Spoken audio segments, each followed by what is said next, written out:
রাজারহাট গোপালপুর বিধানসভা ক্ষেত্রে বহিরাগত অটো চালকদের থেকে তোলার অভিযোগে সরাসরি নাম জানালো দাপুটে তৃণমূল নেত্রী দোলা সেনের। অভিযোগ সাতগাছি বাগুইয়াটি রুটে বহিরাগত অটো চালকদের থেকে মাসিক ২০০০ টাকা করে দাবি করছে নেত্রী অনুগামীরা।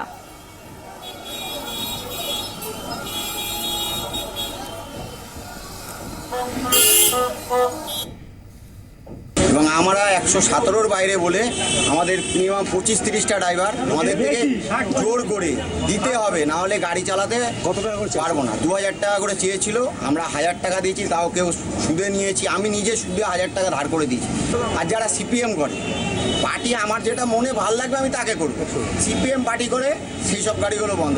২০০০ টাকা করে চেয়েছিল, তার সব ড্রাইভাররা বলার পরে জমিয়ে ১০০০ টাকা করে দিল। এরকম ওই সাধন আর রাজা এদের যারা নেতৃত্ব দিয়ে পাঠিয়েছে, দোলা সেনের নেতৃত্বে এসছে, তারা কেউ তো কারো তো সাহস হবে না যে এখানে হুড়ুম করে জবরদখল করে নিয়ে আসবে। আমরা সরাসরি চলে যাব, আমাদের সঙ্গে রয়েছেন আমাদের প্রতিনিধি সিজার মন্ডল সরাসরি ঘটনাস্থল থেকে। সিজার, এই যে অভিযোগ উঠছে যেভাবে তোলা আদায়ের জন্য অভিযোগ উঠছে এবং তারা বলছে যে ২০০০ টাকা তাদের কাছে দাবি করা হয়েছিল, তারা ১০০০ টাকা দিয়েছে, মুখ্যমন্ত্রী বারংবার নির্দেশ দিয়েছেন, তারপরও এই ধরনের ঘটনা ঘটে যাচ্ছে কিভাবে?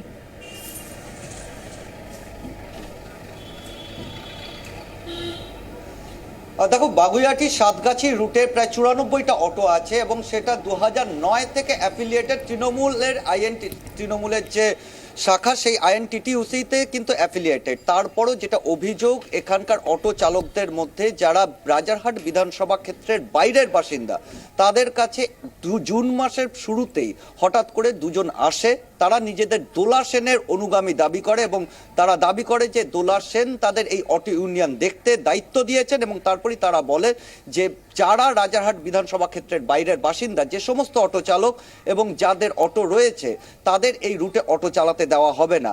একটা শর্তেই অটো চালাতে দেওয়া হবে, যদি তারা মাসে ২০০০ টাকা দেন। এবং এই বিষয়টা নিয়েই কিন্তু প্রতিবাদ করছেন ওই রুটের অটো চালকরা। প্রায় ২৫০ পরিবার এই রুটের অটো চালকদের ওপর নির্ভরশীল এবং তাদের দাবি যে তারা দীর্ঘদিন তৃণমূল করা সত্ত্বেও তৃণমূল নেত্রী দোলা সেন কার্যত তোলাবাজি চালাচ্ছেন এবং এই মর্মে তারা কিন্তু সাধন সরকার এবং রাজা গায়েন বলে যারা নিজেদের দোলা সেনের অনুগামী হিসেবে দাবি করেছেন, তাদের বিরুদ্ধে দমদম এবং বাগুইয়াটি থানায় অভিযোগও দায়ের করেছেন। কিন্তু এখন পর্যন্ত এই দুজন কিন্তু প্রকাশ্যেই ঘুরে বেড়াচ্ছে, তাদের কিন্তু এখনো কোনোভাবে গ্রেপ্তার করা হয়নি। পুলিশ কিন্তু এখনো গোটা বিষয়টা নিয়ে সক্রিয় নয়, এমনই অভিযোগ। সিজার, তুমি আমাদের সঙ্গে থাকো। দর্শকদের জানিয়ে দিই যে ঘটনার জেরে ইতিমধ্যেই দমদম বাগুইয়াটি দুটি থানাতেই জোড়া এফআইআর দায়ের করা হলো। এখনো পর্যন্ত কিন্তু কোনো সুরাহা হয়নি, উল্টে আরও বাড়ছে সমস্যার সূত্রপাত বিধানসভা ভোটের পর থেকেই। জানা যাচ্ছে যে ভোটের পরেই বাগুইয়াটি এবং সাতগাছি রুটে তৃণমূল অনুমোদিত অটো ইউনিয়ন ভেঙে দেয় সাংসদ ঘনিষ্ঠ গোষ্ঠী। দোলা সেনের নামে আলাদা কমিটি গঠন করে জারি করা হয় নানান ফতোয়া। বহিরাগত অটোর থেকে মাসিক ২০০০ টাকা করে তোলা আদায়ের দাবি করতে থাকেন এই মাতব্বর।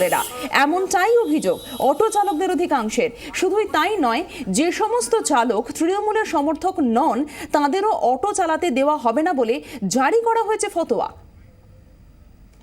বলছে যে ২০০০ টাকা করে যে সমস্ত ড্রাইভার ১১৭ বাইরে আছেন, তারা আপনারা ২০০০ টাকা করে দেবেন, তারপরে গাড়ি চালাতে পারবেন। ফার্স্ট টাইমে ১০০০ টাকা দেওয়া হলো, তারপর সেকেন্ড লটে আর ১০০০ টাকা দেওয়া হলো। এবং আমাদের যে এখন বর্তমান যে সেক্রেটারি বঞ্চিত বিশ্বাস, তাকে সরিয়ে দিয়ে তারা হস্তক্ষেপ করলো কি না দোলা সেনের মদতে। এবং আজকে আমরা যারা অটোর সঙ্গে জড়িত, তারা আমরা চাই না যে দোলা সেন বা অন্যান্য আমাদের অটোর উপর হস্তক্ষেপ করে। আমরাই বিরোধিতা করছি, আমরাই অটো ইউনিয়ন হাতে নিচ্ছি, আমরা আমাদের রুট আমরা চালাবো। আমি আবারও সিজারের কাছে চলে যাব। সিজার, অটো চালকরা যেভাবে বলছেন যে তোলা আদায়ের জন্য কিভাবে ফতোয়া জারি করা হয়েছে, দুবার এফআইআর করা হয়েছে, তা সত্ত্বেও কোনো সুরাহা মিলল না।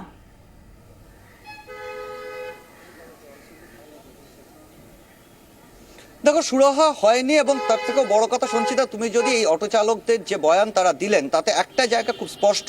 তারা কিন্তু এটা দাবি করছেন যে এই সরকার অর্থাৎ তৃণমূল সরকার ২০১১ ক্ষমতায় আসার বহুদিন আগে থেকেই ২০০৯ থেকেই কিন্তু এই রুটের অটো চালকরা তারা তৃণমূল অ্যাফিলিয়েটেড অটো চালক ইউনিয়ন তারা তৈরি করেছিলেন। তারপরও কিন্তু সেই দলেরই এক নেত্রীর কাছে নেত্রীর তোলাবাজির শিকার হচ্ছেন তারা, এবং সেই জায়গায় দাঁড়িয়ে তারা এতটাই ক্ষুব্ধ যে তারা বলছেন দোলা সেন তিনি সাংসদ হতে পারেন, তিনি এলাকার তৃণমূল নেত্রী হতে পারেন, কিন্তু তার কোনো ধরনের খবরদারি তারা মেনে চলবেন না এবং এই অটো ইউনিয়ন তারা নিজেরা চালান। অর্থাৎ প্রকাশ্যে কোনো একটা জায়গায় কিন্তু তৃণমূলের নিজেদের মধ্যে, অর্থাৎ তৃণমূলের এই তোলাবাজির বিরুদ্ধে, তৃণমূল নেত্রীর তোলাবাজির বিরুদ্ধে কিন্তু প্রতিবাদ জানিয়ে তৃণমূলেরই অটো ইউনিয়নের যারা সদস্য তারা কিন্তু একজোট হচ্ছেন এবং তারা এই প্রতিবাদটা করছেন। এবং সেই জায়গায় দাঁড়িয়ে এটাই আশ্চর্যের বিষয় যে এখন পর্যন্ত যারা মূল অভিযুক্ত তারা কিন্তু কেউ গ্রেপ্তার হয়নি, এবং এই দুজন সাধন সরকার এবং রাজা গায়েন এরা দুজনেই কিন্তু তৃণমূল নেত্রী দোলা সেনের অত্যন্ত ঘনিষ্ঠ অনুগামী হিসেবে পরিচিত।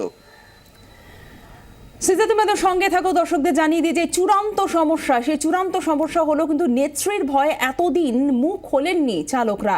তবে এবার পুরনো ইউনিয়নের সেক্রেটারি বঞ্চিত বিশ্বাসের মায়ের আত্মহত্যার জেরে সামনে এসেছে গোটা ঘটনা।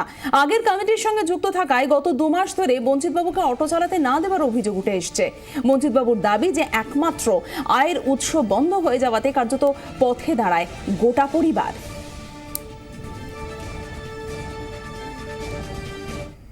ওদের আতঙ্কে ওরা মারবে ধরবে শুনছি, আমার ধরতে পারে না, অনেকেরও মেরেছে, আমাদের রুটে না বাইরের রুটেও মেরেছে। এবার ওরা তো মায়ের বলে আমি তো 1.5 মাস ধরে 2 তারিখ থেকে আর এই পুরো 1.5 মাস আমি বাড়িতে থাকতে পারি না আতঙ্কে। এবার এই গত পরশু দিন আমি বাড়ি ছিলাম না, আমার মা শুধু মরবো মরবো এরকম কথাও বলেছে। আমার মনে হচ্ছে উনি সুসাইড করতে পারে। দোলা সেনের সঙ্গে সাক্ষাৎ করেও সমস্যার সুরাহা হয়নি বলেই অভিযোগ বঞ্চিত বাবুর, উল্টে অপমান করা হয়েছে বলে তিনি অভিযোগ করেছেন। দোলাদির সাথে দেখা করলাম 4-5 জন আমার ফ্যামিলি নিয়ে। আমার 1.5 মাস পুরো রুট আমার নিজের গাড়ি, আমি 25 বছর রুটে গাড়ি চালাই। এবার দোলাদির কাছে গেলাম, দোলাদি বলছে তোমরা চোর, তোমরা ইউনিয়নের টাকা করো। আমি কারো কাছে যদি 5টা পয়সা খেয়ে থাকি তাহলে আমি বলে সবাইকে জেনে দেবো না, তোমরা এ করো, ও হবে না দাঁড়িয়ে। আমি দেখুন আমার ফ্যামিলি দুবেলা আমি অটো চালিয়ে খাই, আমি 5টা পয়সা কারো এ করে খাই না, তোমরা হবে না। আমার মা বুড়ো মারে নিয়েও গেছে, নিয়ে যাওয়ার পরে গেছে, তাও কোনো কথা সব দূর দূর করে বের করে দিয়েছি। দেওয়ার পরে আমরা সব 4-5 বার যাওয়ার পরে আমরা আর যাইনি। এইবার সেই থেকে আমার অটো বন্ধ। আমি চলে যাব আমাদের প্রতিনিধি কমলিকা সেনগুপ্তর কাছে। কমলিকা, যেভাবে তোলা আদায়ের ক্ষেত্রে দোলা সেনের নাম জড়িয়ে যাচ্ছে, দোলা সেনের নাম উঠছে বারংবার, দোলা সেন তিনি অভিযোগের প্রেক্ষিতে কি বলছেন?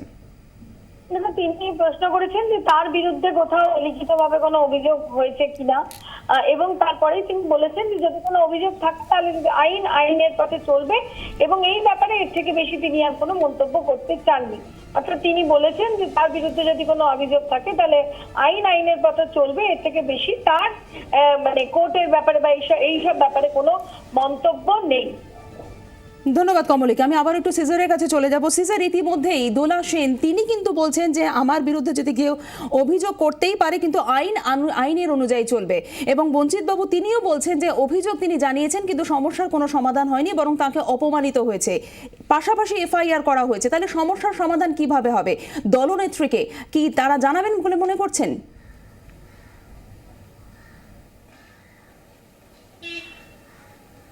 দেখো, দলকে তারা ইতিমধ্যেই বিভিন্ন জায়গায় তারা কিন্তু জানিয়েছেন, এবং যেটা কার্যত বলতে পারো গত জুন মাসের প্রথম সপ্তাহ থেকে যে ক্ষোভটা তৈরি হচ্ছিল, সেই ক্ষোভ তাদের যে ধৈর্য, সেই ধৈর্যের বাঁধ ভেঙে যায় এই বঞ্চিত বিশ্বাস, যিনি এই ভেঙে দেওয়া যে ইউনিয়নটা, যে লাস্ট ইউনিয়ন, সেই লাস্ট ইউনিয়নের যিনি সেক্রেটারি ছিলেন, তার মায়ের আত্মহত্যার ঘটনার পর। কারণ তাদের পরিষ্কার অভিযোগ, আমরা অটো চালকদের সঙ্গে কথা বলেছিলাম, বঞ্চিত বাবুর সঙ্গেও কথা বলেছিলাম, তাদের পরিষ্কার অভিযোগ যে 1 মাস 20 দিনের ওপর তিনি ঘর ছাড়া, তার অটো চলছে না, এবং অটো চালানোই তার একমাত্র আয়ের উৎস। সেই জায়গাটা বন্ধ হওয়ার পরে তার পরিবার এতটাই মানসিকভাবে ভেঙে পড়েছিল, তারপরে তিনি তার মাকে নিয়ে দোলা সেনের কাছে বারংবার অনুরোধ জানান যে তাকে যাতে অটো চালাতে দেওয়া হয়, কিন্তু তারপরও কিন্তু দোলা সেনের নির্দেশেই তার অটো চালানো বন্ধ থাকে এবং তিনি কার্যত ঘরছাড়া হয়ে রয়েছেন। এবং সেই জায়গা থেকে, সেই মানসিক অবসাদ থেকেই বঞ্চিত বিশ্বাসের মা রেণুকা বিশ্বাস তিনি আত্মহত্যা করেছেন, এমনটাই অভিযোগ। এবং এই বিষয়টা সামনে আসার পরই কিন্তু কার্যত ধৈর্যের সীমা ভেঙে যায় এইখানকার অটো চালকদের, এবং তারা তারপরই প্রকাশ্যে মুখ খুলেছেন দলের বিরুদ্ধে, দলের নেত্রীর বিরুদ্ধে, মূলত নেত্রীর বিরুদ্ধে তারা মুখ খুলেছেন, এবং সেটা তারা শেষ থেকে ছাড়বেন এমনই কিন্তু তারা হুমকি দিচ্ছেন, এবং তারা তার জন্য শীর্ষ নেতৃত্ব সর্বত্র তারা পৌঁছতে চাইছেন, তারা জানাতে চাইছেন কিভাবে তারা বঞ্চনার শিকার হচ্ছেন, তোলাবাজির শিকার হচ্ছেন। ধন্যবাদ সিজার।